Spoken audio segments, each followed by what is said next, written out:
Now, the Lord had prepared a great fish to swallow Jonah.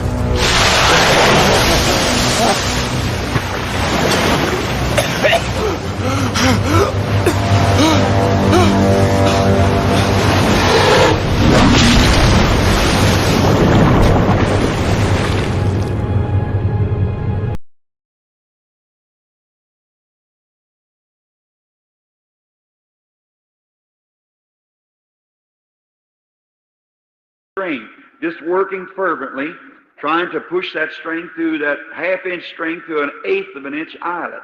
And I was breaking the threads all over the string, trying to push it through like that, and it just wouldn't do it, and the string was being all broke up on the end. So just then I heard someone say behind me, "Don't you understand that you can't teach babies supernatural things?" I looked around, and it was behind me, and I recognized that voice. He said, "You're using the wrong end of the string." And I looked down at the end of the string laying on the floor, a great pile of string, and it was laced down to a nice eighth of an inch so it would go through the hole. I said, "I understand." And as I reached to pick up the string, I was taken again.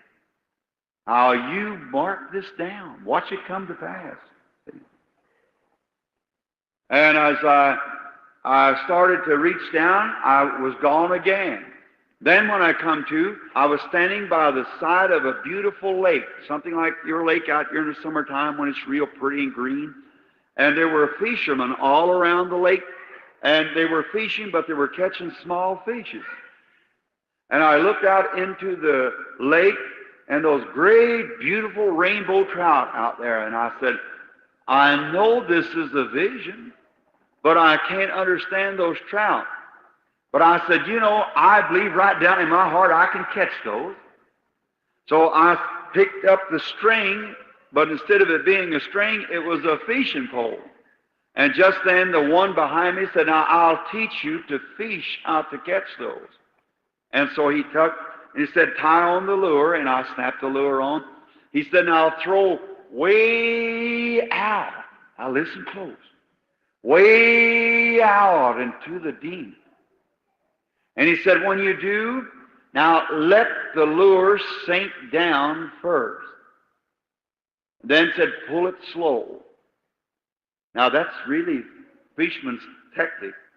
So I said, "Then when you do, now you'll feel some nibbles at it, but don't tell nobody what you're doing. Keep it to yourself." And said, "Then when you feel it nibble again," said, "pull it just a little bit, but not too hard."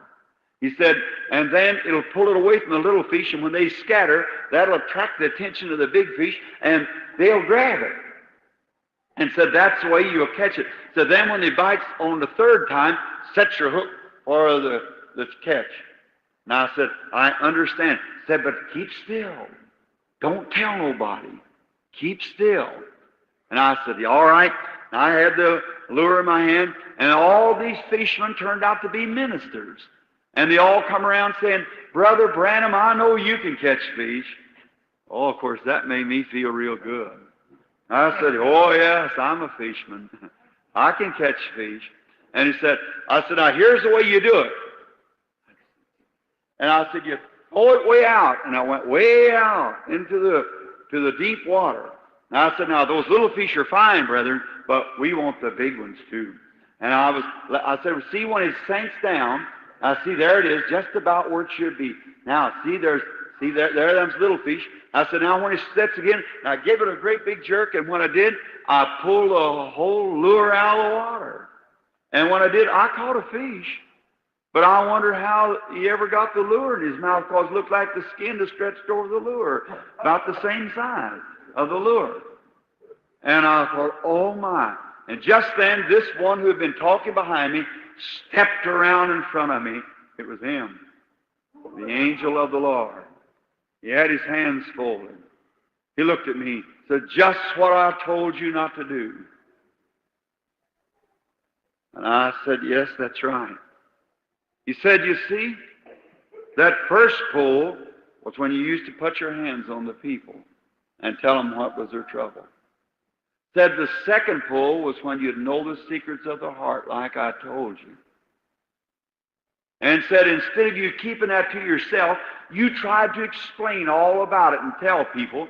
And when you did, said you didn't know nothing about it yourself. And how could you explain it? And you caused a big bunch of carnal impersonations to rise up, and you see what you've done. And I said, Lord, I'm sorry. And I said, oh, I'm so sorry. I don't know what to do. And I was pulling the line like this, and I was trying to straighten my line out. And he looked at me and said, now, don't get your line tangled up in these kind of times. And I thought maybe...